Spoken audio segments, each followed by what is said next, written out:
Hello and welcome back to another When Should I Pick Blank character guide, and today we are doing Wrecking Ball. We only have two other characters left, that includes Wrecking Ball and Roadhog, but I want to make sure that we can get this done maybe before the end of the year so we can start doing different stuff on Tuesdays. That being said, I do want to try to make this a little bit quicker, so yeah, let's get right into it, and if you have any questions, please let me know in the comments down below, or in the Discord, which there's also a link in the description.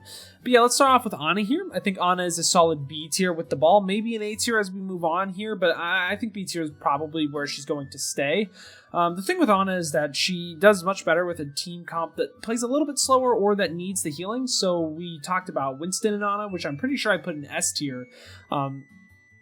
Those two are very, very strong together. Ana and Ball are still good, but I think there's just a better flex support in here that we'll see at the end of the video that can capitalize a lot better with, or a lot more off of Ball's playstyle, because Ball doesn't really need the healing. He's fast, he can get health packs. Winston's a little bit different. That being said, let's look at Ashe. I don't think Ashe has a whole lot of synergy with the Ball. That being said, though, Ashe does work well with Ball in terms of if you do get a big dynamite, a slam is just what is needed to take out all those targets. Anything else though with the Ball here, I don't think it's super great synergy wise, but I think it's very practical in the way that it works, and there has to be at least a little bit of synergy to make it practical. You know what I mean? Baptiste, I'm gonna have to put honestly D tier. Maybe I'd put him at C tier as we go on here. The thing with Baptiste is that he wants to be played in compositions where the tanks are stacking and most of the team is stacking as well, so he doesn't have to use as much of his resources to heal the whole team. With Ball comps, they typically are trying to come from many different angles, which doesn't play to Baptiste's strength. Also, Immortality Field on the front line isn't really going to be that great because Ball can get away. He's not really scared of dying unless he is like slamming into 3 stuns. And in that sense, it's the Ball's problem, not the Baptiste's problem. And yeah, let's keep moving on here. Bastion's honestly arguably worse than the Baptiste, only because Baptiste is overtuned, so he can kind of do things on his own. That being said, though, I think that Bastion, again, he needs shields. He maybe can flank with the Ball, but besides that, it's just not good. Bastion needs shields to really be played at his max. Brigitte, I kind of want to put S tier just because it's really strong. Zen Brig comps are very strong with Ball, but I'm gonna honestly have to put it in A tier here just because the thing is there's no direct synergy between Ball and Brigitte. That being said, Brigitte can allow for the characters that Ball likes to play with a Ball. And we'll get into that as we get into the end of the video and it starts closing out here. But I mean, what are you going to do? You're going to pack a Ball? That's not necessarily needed. I think Inspire is good with Ball because you can kind of give him a lot of heals as he's going in. Brigitte is good because it allows Ball to do what he does best. And moving on to Doomfist here, I know this might get a little bit of hate. I think Doomfist is honestly on the lower echelon of things. I mean, I don't think Ball and Doom are really that great together. Reason being is that Ball wants to displace while Doom just kind of wants to get in there and do his thing. I mean, sure, displacement could help a Doom. I just don't see the synergy directly between them. I mean, what are you going to do? You're going to go for a punch and then the Ball boops them different side and you miss your punch and now you're dead? I don't know. I think it's pretty mid-tier because, I mean, displacement could also help a Doom. The thing is when I typically think Doom, I'm not thinking Ball comps. I'm generally thinking Orisa or maybe Winston with like Ryan Winston or Ryan Sig. I think it could still work. It's just not, it's not what I suggest. Diva's going to be her first S tier though. Reason being, Diva can take angles extremely well and also peel for the backline. Even though Brig kind of can do that herself right now in the current meta, she can also follow up on what the Ball wants to do very fast, and she has just enough damage to really take things down. She's like the perfect off tank in this game, and it's sad to see that synergy go as Overwatch 2 comes along here, but the synergy between the characters is very strong and should not go unnoted. I don't even know if that's the right word to say here. Echo, I'm gonna have to put A tier above the Brigitte. I might put Echo S tier as we go on here. The Slam can do 100 health, which is half for most characters, which allows Echo to realistically beam down at least one target if the whole team is focusing it pretty easily. That's one synergy. The other thing is Echo is pretty self-sustainable, and when Brig is very good with the Echo, it kind of goes hand in hand because you can just pack an Echo. Do I quite think it's S tier? not exactly, but I think it's pretty strong and shouldn't go unnoted, and that's why it's going to stick in the A tier here. Moving on to Genji, we're about 5 minutes in, so we're at a good pace. I think Genji's kind of on the same boat as Doom, but a little bit better. The thing with Genji is that you can get dash resets off of slams. Meanwhile, Doomfist doesn't really get that opportunity. I think it's a little bit better. I think it's about the same as where Ashe is. It's just not super practical. The synergy is still decent, and it should be noted. Hanzo, I want to put D tier, but I fear that I'm going to put too much in D tier. I might put him high D tier, low C tier is where I'm really going to be putting him with the ball. The thing is with Hanzo is like the only synergy you really have with the ball is you can do a lot of damage after a pile drive. If the pile drive is on a target that is not behind a shield, it's pretty much a free headshot for any sniper, which is why I think the synergy is going to be C tier for pretty much any snipers, at least.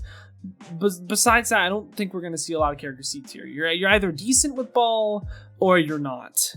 And that kind of goes with the Junkrat here. I think it's better than the two characters we've had previously. That being said, though, I think that Junkrat just needs to be really sitting down and doing what he needs to do. He doesn't want to have a ball just placing things because he just wants to spam them anyways. Lucio, though, coming up is a little bit of a hard one. I kind of think that I'm going to end up putting him in low C tier. The thing is that ball doesn't need the speed boost, but maybe you're running a character that's not too great with the ball that you need to speed around. I think it's okay because you can run at Lucio to maybe follow up on some of the pile drives that the ball does end up getting. And then in that sense, it can be pretty decent. You're almost like a third DPS as a support in that sense. Besides that, I don't think it's super great, and there's definitely better support options, which we will get into, like I've said. Cassidy, my bad. Cassidy... I'm going to have to put Cassidy bottom C tier. I think this is how it's looking right now. And, like, most of these characters are bottom C tier. I think Cassidy is okay with ball just because Cassidy's overtuned, and like if someone gets slammed, Cassidy does have a few easy shots for them to then walk in. Besides that, I can't really advocate too much for Cassidy with a ball. I mean, ball's a very much dive-centric hero, and if he's not dive, it's a hybrid spam tank character in which none of these characters are really strong, other than Hanzo, but that's not really synergy with the ball, it's more so synergy with the SIG and the whole comp in general. May's got to be one of the worst characters to play with the ball again. I mean, what are you going to do? Wall a boop? Wall a slam? It's arguably one of the worst combos to ever have in the game, in my opinion. I don't see any bit of helpfulness there is really to it. And that's just that, honestly. I don't see the whole synergy between these things. That being said, though, Mercy, I know that synergy isn't great between Ball and Mercy specifically. Mercy, though, enables characters that do synergize very well with Ball. We're talking Echo. We're talking maybe even Pharah, Ashe in those spam compositions they enable. That's why I'm putting it in B tier, because it's solid.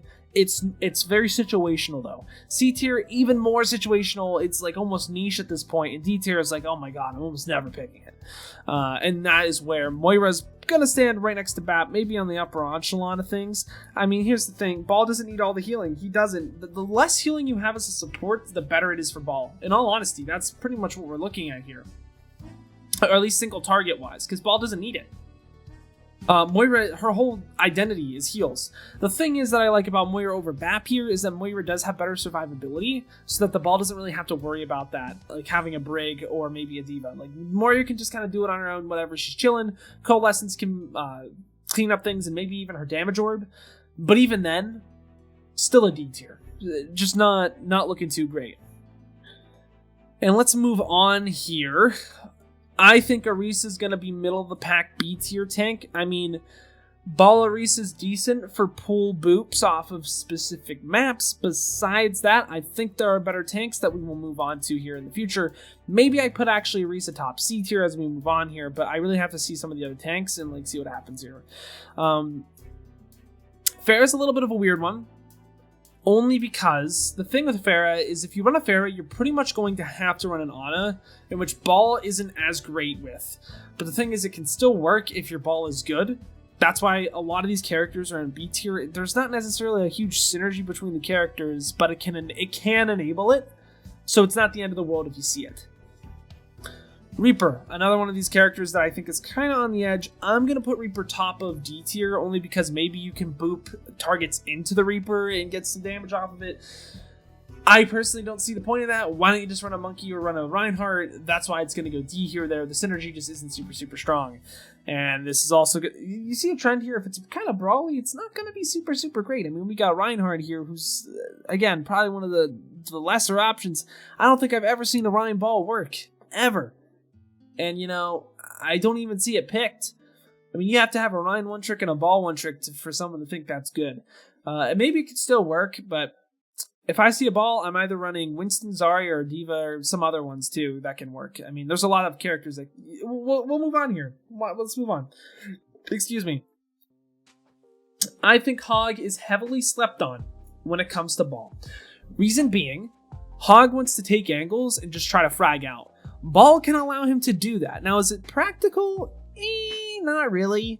Not really. I think Sigma is better here, which is what we're talking about here. I think Sigma's better for taking off angles. That being said, if your Hog is really strong and you're in ladder, like most of us are that are watching this video, and the Hog is just absolutely fragging because the ball's displacing everyone, I think it's fantastic. Sure, go for it. Run it. Besides, I mean, in pro play, no, you're probably not going to see it a lot. I mean, we have in the past. It was very niche and like weird metas. I mean, it could still work. This is probably going to be some of the best synergy you're going to see between two tanks, with Hog at least. I mean, Orisa Hog's good, but Ball Hog currently is better just because double shield kind of counters the pull hook meta. Soldier, I'm going to have to put S tier, if not high A tier. The reason being, Soldier is like one of the only DPS that can really keep up. I'm going to put him A tier. He's of the only DPS that can really keep up with a ball. I don't think there's necessarily inherent synergy other than that Soldier just runs around and needs to flank to get value right now, compared to other characters. Like, why would you run Soldier into Brawl when you can just run a Hanzo or a Cassidy that have more shield break and stuns and other utility, or just purely more damage?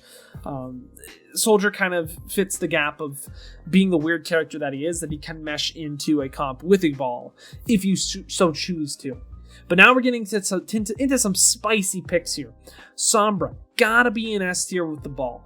Reason being, you can go invis and you can tell the Ball where the target is that you want to slam. For example, if you want to slam a Zen, the Sombra can stand right next to the Zen, and once the Ball is ready to slam, the Sombra uncloaks and starts shooting the Zen. It's that simple. It's very strong. Of course, there's not a whole lot else that really synergizes, I guess, between those characters, but that is such a strong synergy that does so well that it has to be S tier, in my humble opinion. Symmetra, another one of those characters. Ball doesn't need to have a sim. Maybe the rest of the characters do need to have a sim that are on the Ball comp if you're running some wonky stuff. Besides that, though, it's really not that good. It's the same thing with Torb. You're not really getting a whole lot out of this. The thing with Torb is that he can maybe care for the backline a little bit better than other characters on the DPS lineup can, because he has that turret. Besides that, I don't see the real use for it. There's a lot of D characters with Ball, but the S tier characters with Ball are very strong. And we're getting into the very strong ones now.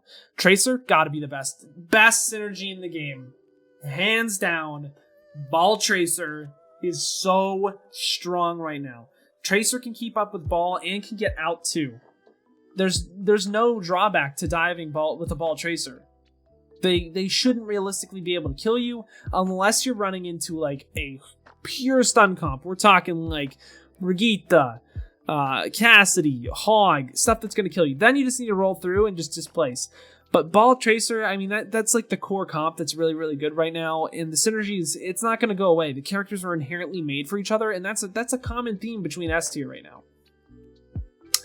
What I'm going to have to put C tier next to the Hanzo, I mean, it is a tactic to slam, and then the Widow looks for an easy headshot on the slam. It's better than all the D characters, not quite B tier, that's where it's going to stay. Winston, I think, is a little bit better than the Orisa here. The thing is, I can't warrant Ball Monkey comps as much as I can warrant Ball Diva comps or Ball Zarya comps. I just think Ball Monkey, there's too much damage to be soaked there, and if you want to run the optimal support comp like you should be in this situation, I just don't think Winston's viable. Zarya, I think, is a little bit better than the Hog. They kind of are... They differ between what your team is trying to do. If you're trying to play for your Zarya and have your Zarya kind of carry with damage, I think Zarya is better. If you guys are just trying to play Call of Duty comp and try to get picks, Hog is better. In terms of their synergies with each other, I think Zarya in a teamwork setting, of course, synergizes better. I just don't think it's not quite as good as all these other characters that you're seeing right now. And last but certainly not least, we got to get with Zenyatta here in the S tier with the ball. Reason being, Zenyatta is the one character in the game that has very, very low healing as a flex support, but very, very high damage. Let's keep that in mind while we finish out this video. Zen does high damage, not the most healing in the world. It's still not negligible, like it is decent healing. Just keep that in mind compared to like Ana or Moira or Baptiste. The thing is, though, is that he doesn't really need to focus on healing at all. He can just put it on the ball at the start of the fight and not have to worry about it. He can help the ball kind of close distance with that little bit of extra HP he needs in order to start slamming and stuff. That being said, that's a drawback is his healing. But now he can solely worry about his damage and absolutely helping out the ball tracer kill the targets that they're calling for. And killing them even faster so they don't die overcommitting. Zen is perfect for ball currently in this meta, and he will be for the foreseeable future. And the reason being is just he does so much damage, and ball doesn't need healed. And it's like the strength of ball covers the weakness of Zen, and the weakness of Zen gets covered by the strength. They literally were meant for each other's characters or kits. Maybe not as much as Tracer, because Tracer is more. It's more defined. It's very easy to see. Zen, it's not as easy to see, but it's very, very strong. But yeah, hey guys, if you made it through this entire video, honestly, thank you so much for watching. I'm talking about Overwatch here, and we haven't gotten content for 2 years, you know? But yeah, I really, really appreciate it. If you have made it this far, please let me know in the comments down below. If you have any questions, please let me know. Next week, I do plan on finishing up this entire series with, I think Roadhog is the last... I think that's the last character we have. And then we're going to have to figure out a new set of content for Tuesdays. I appreciate you guys for watching this series for as long as we started. It's been probably about, what, 2 or 3 months since we started. Actually, before I got to college. So it's been the whole semester that we've been doing this series. So again, I really appreciate you guys all for watching. If you have watched all these videos and you're not in the Discord already, please do join the Discord. Links in the description. That's the best place to be to really have me answer any of your questions or even maybe review some of your VODs for 2 or 3 minutes for free. I'm always in voice chat and willing to help. But yeah, I appreciate you guys so much for watching. But until next time, I've got to peace out and Paz out. I'll see you in the next one.